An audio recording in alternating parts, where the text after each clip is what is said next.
So here it is.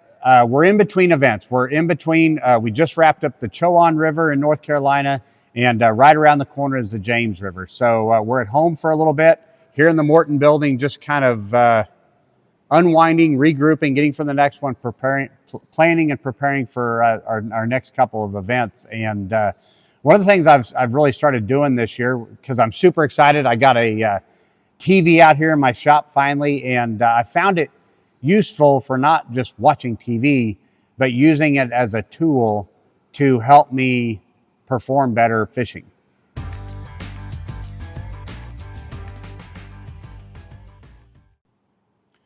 So I spend a lot of time out here in the Morton building just organizing tackle, just working on all kinds of crazy little projects, because that's what guys like to do. We like to hang out in the shop. But I've got 32 hours of live that I like to watch. I have it in the background. I mean, I don't sit here and watch every single little detail, but what I found really interesting is, so I look back at the last couple of events. Lake Eufaula, I'll call that a good event, especially with how it started and how it ended. But even after watching Eufaula of what I did right and what I did wrong, I realized how close I was. And then fast forward to the Chowan River, and back to when I went there in March to scout it out and formulate a game plan on a place I've never been.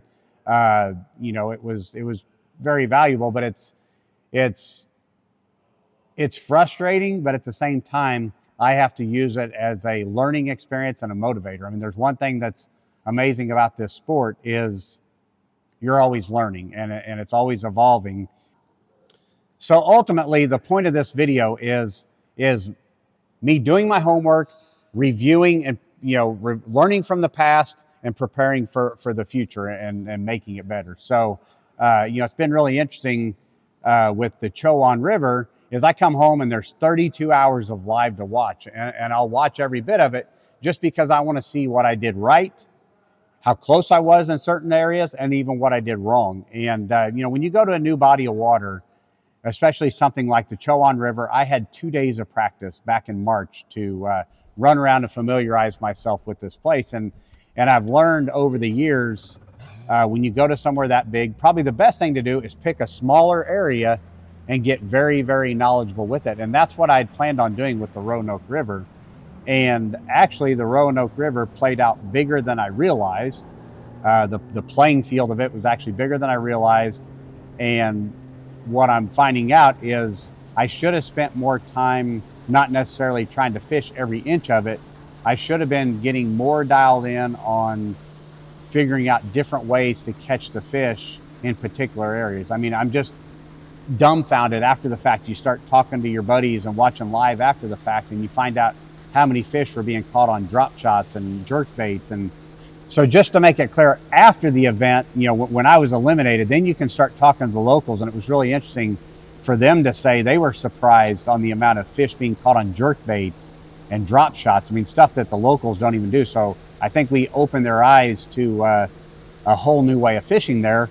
But for me, I had to commit to an area, and I've learned that in the past. I mean, for me, knowing that I'm going to have 3 days of practice for the actual competition and to break that down, when I went there in March, what I saw in the Roanoke River, I'm like, I've got plenty to look at here, plenty of different options, and I need to make the most of it. And now, fast forward to our actual 3 days of practice, and I'd put together a pretty good little pattern fishing the lower end of the Roanoke, throwing a spinner bait, a buzz bait, bladed jig, and caught some really nice ones on a frog up some of the creeks. Then on top of that, I'd found some fish on up the river, just fishing, more of the main river type river structure. And when I was there back in March, I ran to all the tributary, all the little backwaters, all the areas where I thought this tournament might be a factor. Well, when I watched live, I noticed one of the competitors finished his second fishing on up past me on an area that I never even went and looked at. So here's a tip. And I saw this over my career, especially when we had co-anglers or we'd have other pros in the boats with us. It never ceased to amaze me is when we would I'd draw a local, and they're like, oh yeah, I know this lake like the back of my hand. And then you go and you actually run somewhere, and they're like, wow, I never knew this lake even had this, or I've never fished back here before. So remember that if you're on a body of water that you fish a lot and you think you know a lot about it, I encourage you to go fish somewhere off the wall and fish something that you haven't fished before. But if you're going to somewhere new and you're committing to something, go look at everything so you know what your options actually are. And I feel like that's where I fell a little bit short at the Chowan. Was I committed to the Roanoke River, but I didn't run all the way up the Roanoke to where our off limits were. I should have ran and seen all that just to know in the back of my head what was on up that river, just so I would have known of, hey, that's something I want to look at or something I don't want to look at. The other thing, part of this that's really opened my eyes was the fact that, I struggled in the tournament. The fish I were catching, they kind of got off the buzz bait.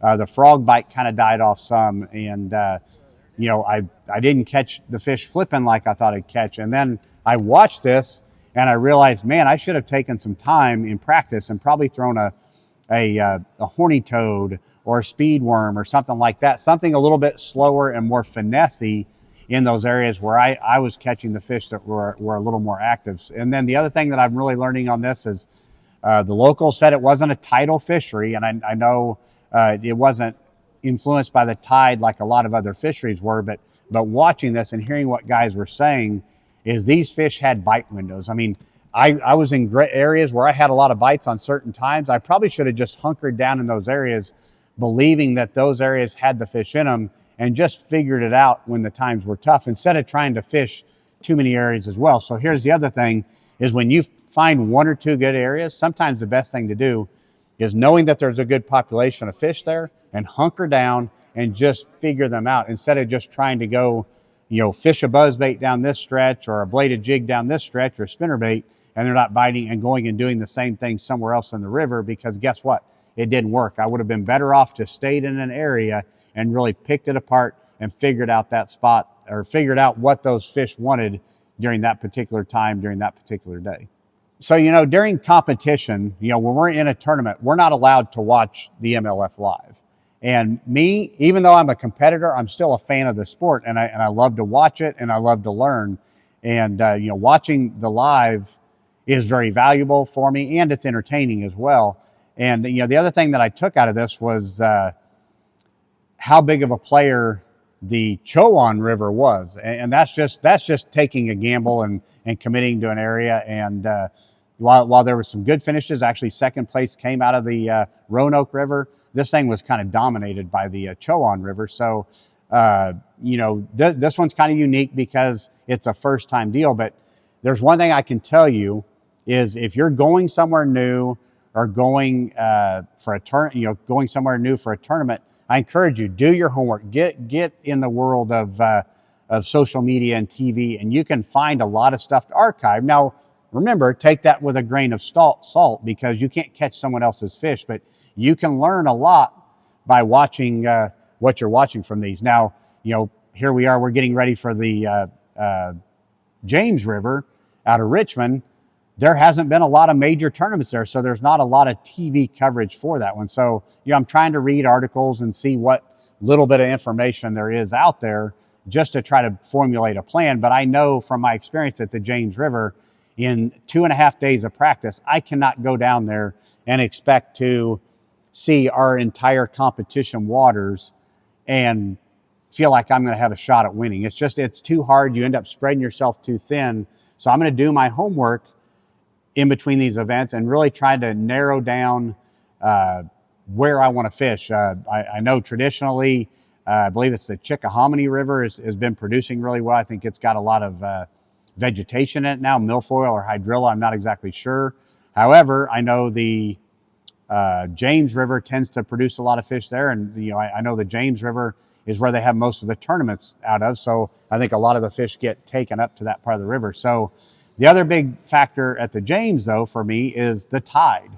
The tide's going to be a big factor, so that's a variable that I have to put into it when I'm trying to figure out where I want to practice as well. So I've got to try to figure out during competition days, okay, where is the best tide going to be? Typically, your best tide is going to be a falling tide. If I could get somewhere at Lions End at 8 o'clock in the morning and had just hit high tide and starting to have a falling tide all day, that's what I'd like to have. And that's usually where you can have your best success. Obviously, every little spot's a little bit different, but if you can fish a falling tide, that's your best strategy. So that's going to come into play for me there as well. But it's been really interesting and educational to me, and I know it can be for you as well, to do your homework, watch these type of events, and then plan a strategy around it. I know some of the decisions I made were very good decisions, but I was just off by a tiny bit. So I know going into this next event,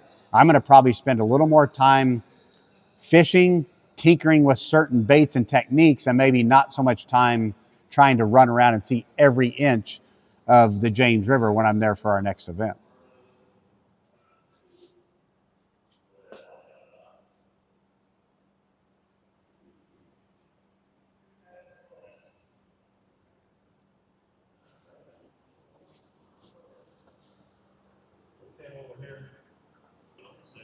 So here it is. I've got the TV in the shop. Shop's a little bit of a disaster because my boat's not here, my truck's not here, and I got stuff scattered everywhere.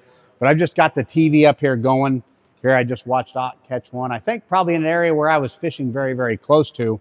But it's interesting for me to see somebody's different approach, and it may have just been a timing deal from that standpoint. But I get to learn from this, put it in my brain for future reference. So next time we go back, I'm not going to make the same mistakes, and I'm going to have better success.